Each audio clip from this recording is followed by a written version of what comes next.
Welcome to Dadograms. I'm Jason M. Garrett, and if you're an expecting parent or know someone who is, today we're going to talk about something that just might change your child's future. Now, you've probably heard this seemingly outrageous statement before that women who breastfeed their children tend to have kids with higher IQs. Well, it's a fact, but the most important thing to understand is why, because it might not be what you think. You see, most people assume it's something in the milk. And yes, to some degree that's true, but it's more complicated than that, and I'm going to explain it to you in this datagram. And more importantly, I'm going to teach you what you need to know to raise some really intelligent children. So the facts of the case are that breast milk does contain special nutrients like DHA and immune boosters that help brain development. But the bigger reason breastfed kids often score higher on IQ tests isn't because they're breastfed.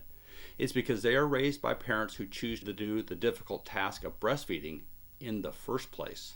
Now, if that doesn't quite make a lot of sense to you at this moment, don't worry, I'm going to explain it, so keep listening.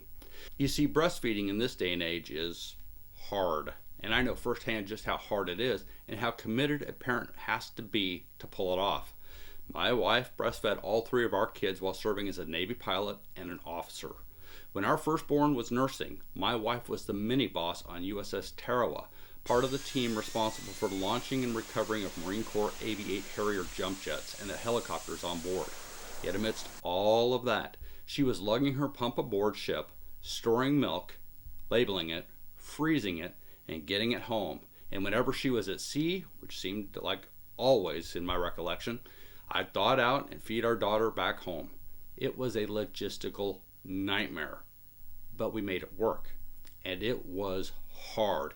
It was an inconvenience that a lot of parents wouldn't do. They just use formula, but for some, like us, we did it the hard way. And it's that willingness on our part to work so hard for our children that makes all the difference in their lives. You see, parents who make that kind of effort early in a child's life often go on to make hundreds more of those hard choices. Reading and singing to them even before they're born. Reading bedtime stories instead of handing over an iPad. I've personally read my three kids hundreds of books, made up long and involved stories, and told them time and time and time again, and I've sang scores of songs as they drifted off to sleep for years. They loved it, and honestly, so did I. They are among my most cherished memories. Parents who make the hard choices for their children, like my wife and I, show up to parents-teachers conferences. They enforce discipline even when it's uncomfortable. They have sacrificed sleep and money to build up a child's mind in more ways than you can count. And it is so worth it. And we're actually seeing the benefits of all of our hard work right now as our kids excel at everything they do. And being a dad who has always cared so much for my children and put so much forethought into everything I did for them, it breaks my heart to see parents miss the hard but precious opportunities to be with our children and give them a head start in life. The other day I saw a dad with a little boy in his lap waiting to be seated at a restaurant. The child was looking around, blinking, trying to make sense of the world around them. He was somewhere between 9 and maybe 12 months old, not even crawling yet. And Dad was 100% into his iPhone, hypnotized, scrolling, not even glancing at his son. And this went on for quite some time. It was so sad I almost got up and told him to put the phone away, to turn that little one toward him, to look him in the eyes and sing, tell him a story, engage him. Kids are a sponge. They soak up love, attention, language, connection. They will learn so quickly if you're teaching them. They always do. And of course, that simply makes them smarter up here. Remember, I talk a lot about leadership by example in my Dadograms. Well, this is parenting by engagement. That's part of it. Do the hard things now, put the phones down, and give your kids your attention. Even when they're older and you're all at the dinner table. Are the phones out? If so, you're all losing. Parents and children alike. You're wasting an opportunity for bonding and growth. And I know you're tired, worn out after a long day. Hell, I know I am oftentimes. But you're robbing everyone at that table of something priceless. The attention, the connection, love, and the bonding of a family. Parental engagement is what raises the IQ of any child, the intelligence quotient. but it also raises the EQ, the emotional quotient. And of course, we know that it increases their self-discipline, their self-reliance, their vision, grit, all of it. The stuff that can make your child achieve at the highest levels once they finally get there. That's the hard stuff us parents can instill in our kids, and that in turn can give them an edge in life. The kind of head start that can help them win consistently. It's a parent's constant effort over time, where we are fully engaged with our children, that makes all the difference in their lives. And I know a lot of you are daunted by how hard this seems, because you're going to have to reprioritize everything in your life and put your children truly first. It's a huge amount of self-sacrifice on our part as parents, but it's our attention that shapes their futures. And ignoring them does too, just not in a good way. Stephen Covey stated in his famous book, The 7 Habits of Highly Successful People, if you don't invest in your children when they're young, you'll spend the rest of your life dealing with problems you could have prevented. So consider that.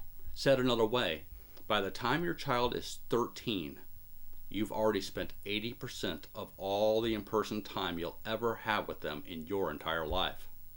Let that sink in. All the bedtime stories, the birthday mornings, the school drop-offs, and the pancake Saturdays, those precious days are concentrated in a very short early window in their life. After that, your kids grow wings. They get into high school, sports, academics, friends, summertime jobs, busy all the time. Too busy for mom and dad. They develop their own lives. And the time you get becomes less frequent, less spontaneous for sure, and rigidly scheduled. So yes, you're still technically their parent, just not as influential as you once were. The rhythm changes, the windows close, and you all begin to drift apart. And you're supposed to if you did the raising right, if you've raised strong, independent, and self-reliant children. That's the way it's supposed to work. So if there's a lesson you want to teach them, a tradition you want to pass on, a memory you want them to carry into adulthood, don't wait. Do it from the start. And if you haven't been doing it up to now, get on it. You're either going to build your children up on purpose, or you're going to rebuild them out of regret later. So you young parents out there, do the hard things now. This evening when you come home from work, tired and exhausted, get in, get situated at home, put the phones away. Keep the TVs off.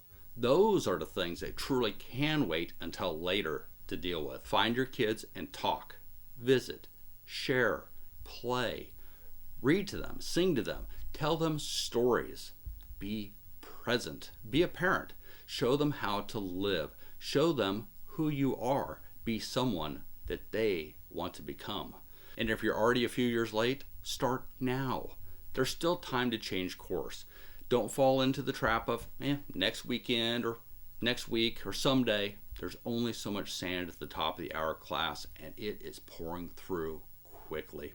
You get one shot to raise them right, and they only get one childhood. So do the right things now. Do the hard things now.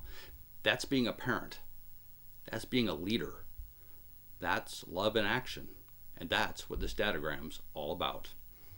Thank you for listening, and until next time, be present at home with your family.